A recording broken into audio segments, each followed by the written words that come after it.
मैं वैसे डीजल से पहले तो मैं लोटों की बात करने आया था।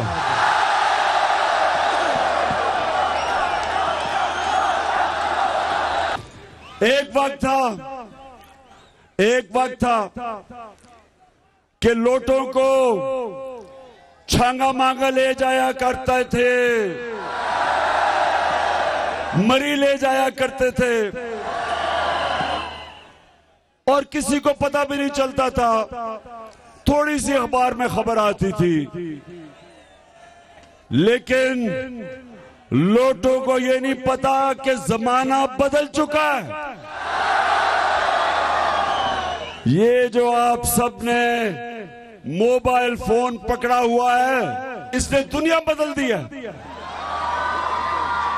सब में पहले तो बड़े बड़े सियासी दानश्वर तबसरा किया करते थे सियासत के ऊपर, लोटों के ऊपर। अब छोटे छोटे बच्चे टेलीफोन पकड़ के तबसरा करते हैं। तो लोटो सुन लो, जमाना बदल गया है। तुम जिधर पब्लिक के अंदर जाओगे, तीन आवाजें सुनोगे, तीन नारे। सबसे पहला लोटा, दूसरा नारा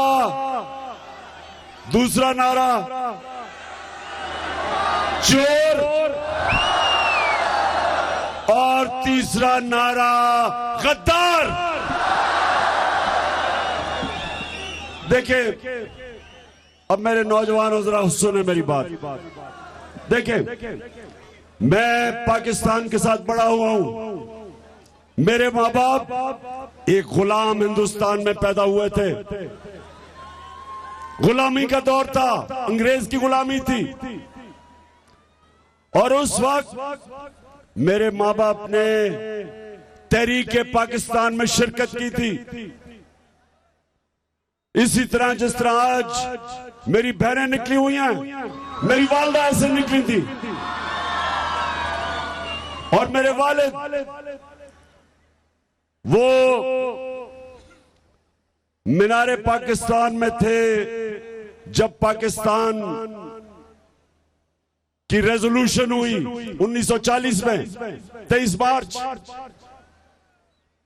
तो वो मुझे नौजवानों, जिस तरह मैं आज आपको अब बता रहा हूं, मेरे माँ बाप मुझे बताते थे कि तुम बड़ी खुशकिस्मत हो कि तुम एक आजाद मुल्क में पैदा हुए।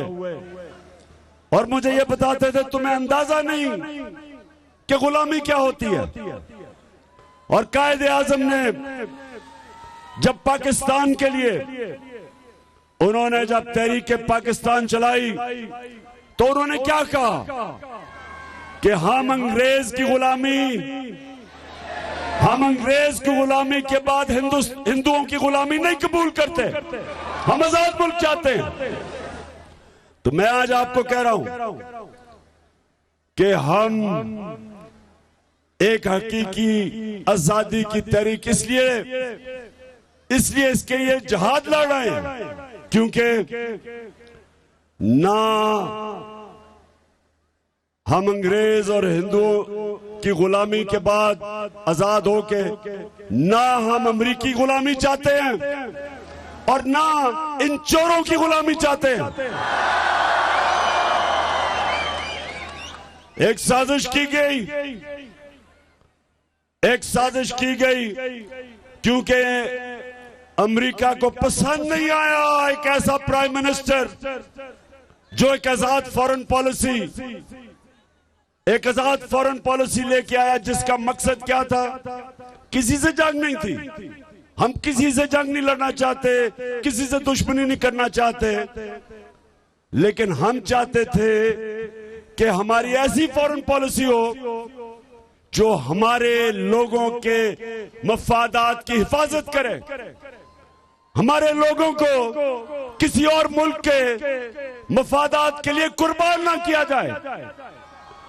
जिस तरह अमेरिका की वॉर ऑन टेरर में जब हमने शिरकत की तो 80,000 पाकिस्तानियों की जानें गई। हमारे फौजी उन्होंने शहादतें दी और अभी तक हमारे फौजी शहीद हो रहे हैं उस जंग की वजह से। यहां कोई तरीके तालिबान नहीं थी, यहां कोई खुदकुश हमले नहीं थे। ये जब हमने अमेरिका की जंग में शिरकत की और हमारा जो उस वक्त का सरबराह था उसमें इतनी दिलेरी नहीं थी कि अमेरिका को कहता कि ये हमारी जंग नहीं है, हम इसमें नहीं शामिल होते। एक धमकी दी उन्होंने और उसने अमेरिका की जंग में शामिल हो गया और हमारे लोगों ने कुर्बानियां दी, हमारी फौज ने कुर्बानियां दी। हमारे कबायली इलाके के लोग 35 लाख लोगों ने नकल मकानी की। ये सारी कीमत हमने इसलिए उठाई कि हमारे सरबराह के पास जुर्रत नहीं थी कि एक आजाद फॉरेन पॉलिसी, मतलब ये कि हम वो फॉरेन पॉलिसी बनाएं जो हमारे लोगों को फायदा पहुंचाए। तो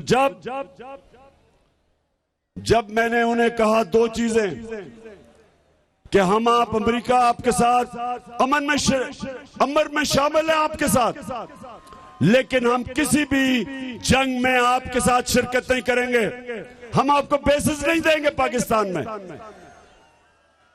हमने फैसला जब किया रूस का जाने का, हमारा मकसद रूस सिर्फ यह था कि मेरे लोगों का फायदा हो, हम वहां से सस्ता तेल खरीदें जो हिंदुस्तान खरीद रहा है, ताकि जो लोग इस वक्त महंगाई में पिस रहे हैं, इस वक्त जब से ये इंपोर्टेड हुकूमत आई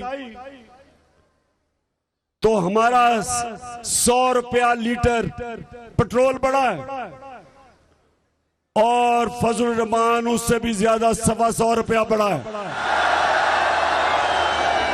बिजली 16 रुपए यूनिट से बिजली गई 36 रुपए यूनिट, 45% गैस बढ़ी, 45% गैस बढ़ गई। सारी चीजें, आटा, सारी चीजें महंगी, घी महंगा, आटा सब कुछ महंगा। हम ये चाह रहे थे कि हम रूस से सस्ता तेल लें जो हिंदुस्तान ले रहा है। जब हम अपनी कीमतें बढ़ा रहे थे, हिंदुस्तान 25 रुपए लीटर अपने तेल और डीजल की कीमत कम कर रहा था। उन्होंने अमेरिका के इत्तेहादी होते हुए उन्होंने अपने लोगों के लिए, अपने लोगों को कुर्बान नहीं किया अमेरिका के लिए। हम भी ये चाहते थे, किसी से लड़ाई नहीं, किसी से लड़ाई नहीं, लेकिन फॉरेन पॉलिसी मेरी अवाम के लिए बने। तो इसलिए साजिश की गई, यहां के मुकामी मीर जाफर और मीर सादक मिल गए, हमारी हुकूमत गिराई, लोटे खरीदे गए,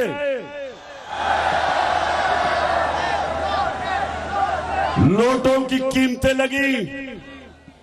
और ये सुन लो नौजवानों, ये मेरी बात सुनना। आज मैंने पहले भी ये कहा, मैं अब भी कहता हूं कि मैं जब इस दुनिया से जाऊं और अपने अल्लाह से के सामने, रब के सामने खड़ा हूं, एक चीज मैं चाहता हूं कि जब मैं यहां से जाऊं मेरे नौजवानों को ला इलाहा इल्लल्लाह का मतलब समझ आ जाए कि अल्लाह के सिवा हम किसी के सामने नहीं झुकते। हमारा जो सबसे दुनिया का अजीम लीडर ना कभी ऐसा आया ना आ सकता है, मेरे नबी मोहम्मद मुस्तफा नबी सल्लल्लाहु अलैहि वसल्लम, वो भी जब मदीना में उनकी रियासत थी, 2 सुपर पावर थे, 2 अजीम ताकतें थी, रोम एक तरफ, पर्शियन एम्पायर दूसरी तरफ। लेकिन मेरे नबी सल्लल्लाहु अलैहि वसल्लम ने ना उनसे कोई इमदाद मांगी, ना कर्जे मांगे, उन्होंने सिर्फ पैगाम दिया, तब थोड़े से मुसलमान थे, उन्होंने पैगाम दिया कि मैं अल्लाह का सच का पैगाम लेके आया हूं, अगर तुम मानोगे तुम्हारी बेहतरी है। हमें खुददारी उन्होंने सिखाई।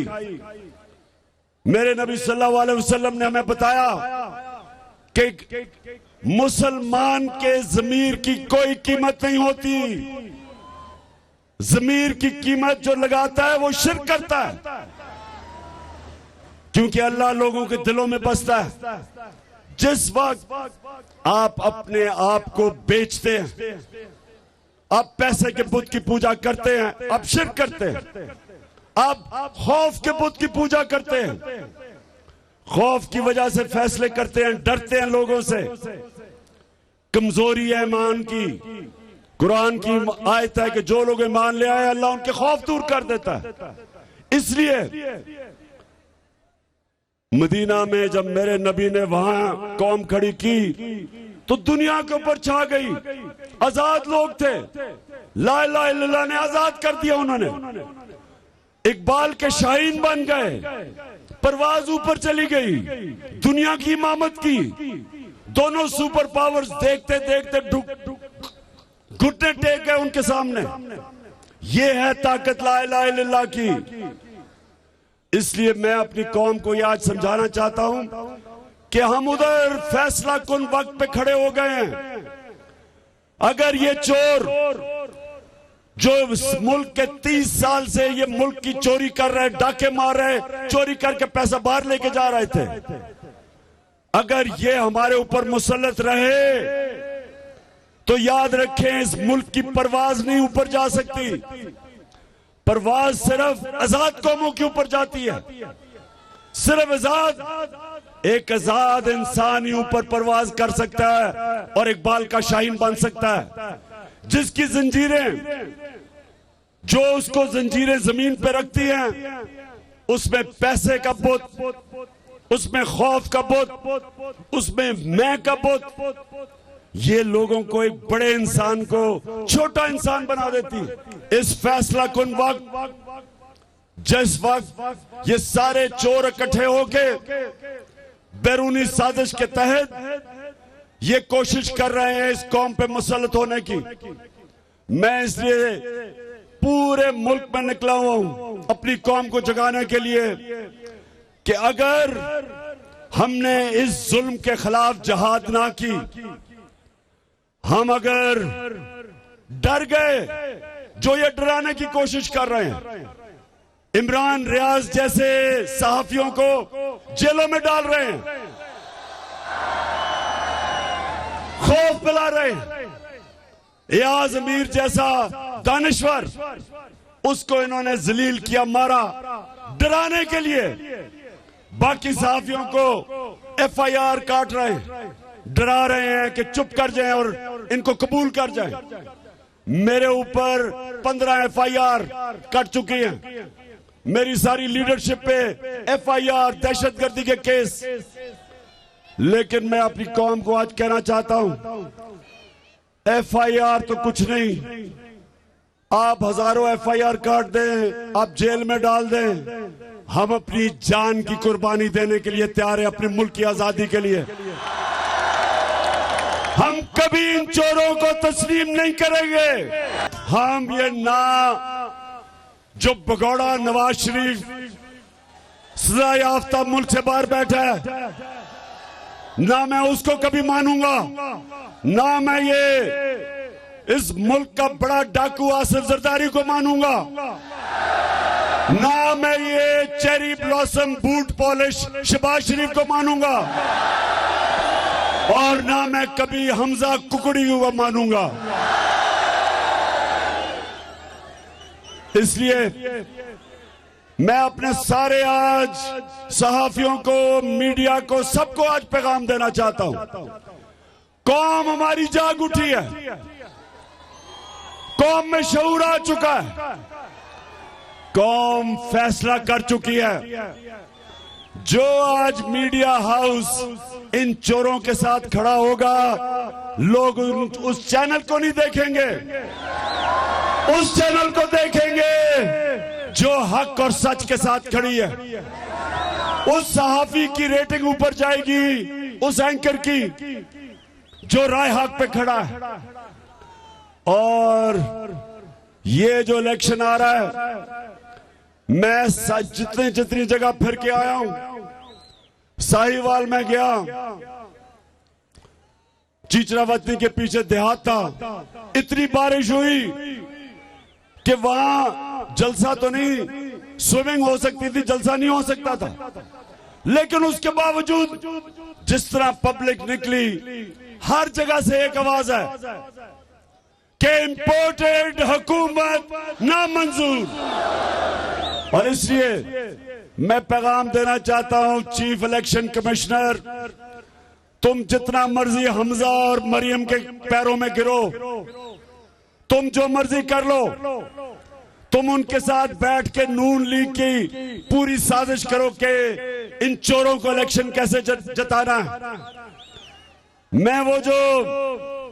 मैं उसे कहता हूं, लाहौर में एक मिस्टर एक्स बैठा हुआ है, मिस्टर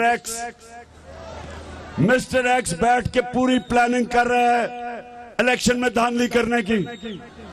मिस्टर एक्स, आप भी सुन लो, ये धांधली अगर आप करेंगे तो धांधली से आप नहीं जीतने लगे, धांधले से भी नहीं जीतने लगे। पाकिस्तानियों जरा सुनो, एक मैं आपको बात बताऊं, टेस्ट क्रिकेट की 200 साल तारीख है। 200 साल क्रिकेट की तारीख में एक कप्तान था जो न्यूट्रल अंपायर लेके आया। वो कौन था? वो आप ही का कप्तान था। 200 साल तारीख में जो पहली दफा क्रिकेट में न्यूट्रल अंपायर आए 1986 में, वो हम लेके आए, ताकि हम मैच जीतना चाहते थे लेकिन धांधली करके नहीं। और मैं जब गवर्नमेंट में आया तो मैंने पूरी कोशिश की कि हम एक इलेक्शन करवाएं पाकिस्तान में जो सारी कौम मान जाए कि साफ और शफाफ इलेक्शन। तो मैंने पूरी कोशिश की ईवीएम, इलेक्ट्रॉनिक वोटिंग मशीन्स को लाने के लिए। अब जरा गौर से सुने, इलेक्ट्रॉनिक वोटिंग मशीन क्या होती है? जैसे ही इलेक्शन खत्म होता है, बटन दबाओ, रिजल्ट आ जाता है। जिस तरह आप एक मार्केट में जाते हैं, सौदा लेते हैं, वो सौदे को पंच करता है और फिर वो बटन दबाता है, आपको पता चल जाता है कितना पैसा। इसको कहते हैं ईवीएम। हिंदुस्तान में भी वो है, ईरान के अंदर भी ईवीएम मशीन है, दोनों हमसायों के पास। तो मैंने 2.5 साल से पूरी कोशिश की कि पाकिस्तान में हम इलेक्शंस में ईवीएम यानी इलेक्ट्रॉनिक वोटिंग मशीन लेके आए। ना ये दो माफियाज, फैमिली पार्टीज, नून लीग और पीपल्स पार्टी ने आने दिया, और ना वो जो इलेक्शन कमीशन, जो चीफ इलेक्शन कमिश्नर है, उसने पूरी तरह, हर तरह उसने हमारी मुखालफत की और नहीं आने दिया। आज बल्कि कल एक इदारा है जो इलेक्शंस को मॉनिटर करता है, उसका नाम है पटन। कल उसकी क्या रिपोर्ट आती है? उसकी रिपोर्ट के मुताबिक 163 तरीके हैं जिससे इलेक्शन में धांधली की जाती है। 163 तरीकों से धांधली की जाती है।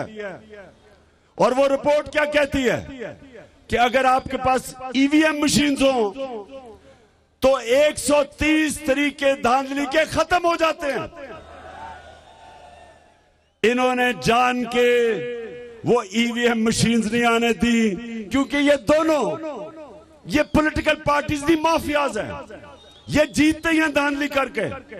इन्होंने जाली वोट्स, इन्होंने इलेक्शन कमीशन को साथ मिलाया, प्रिजाइडिंग ऑफिसर्स को, रिटर्निंग ऑफिसर्स को पैसे चला के ये धांधली करके जीतते हैं।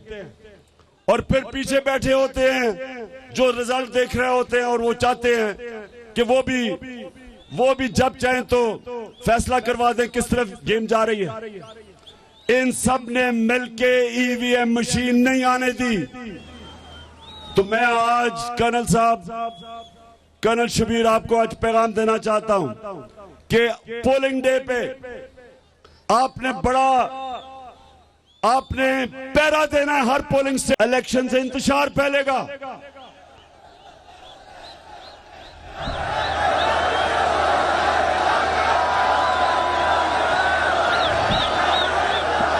और इंशाअल्लाह मेरी कौम जिस मर्जी रंग के हो, वो जिस मर्जी साइज के हो, मेरी कौम लोटों को नहीं जीतने देगी इंशाअल्लाह। देखें, हम अब जरा सुने मेरी बात। मैं अब आपको बताता हूं कि हमारा तो मुल्क इस्लाम के नाम पे बना था। हमारे तो सबसे अजीम दुनिया की तारीख के इंसान हमारे लीडर थे जिनकी हम उम्मत है। लेकिन मैं सिर्फ ये जो हमारे ऊपर लोग मुसल्लत है, मैं आपको सिर्फ एक मिसाल देके अपनी बात खत्म करता हूं। बर्तानिया के अंदर उनका प्राइम मिनिस्टर बोरिस जॉनसन, उसको उसकी अपनी पार्टी ने कहा कि प्राइम मिनिस्टर से इस्तीफा दो।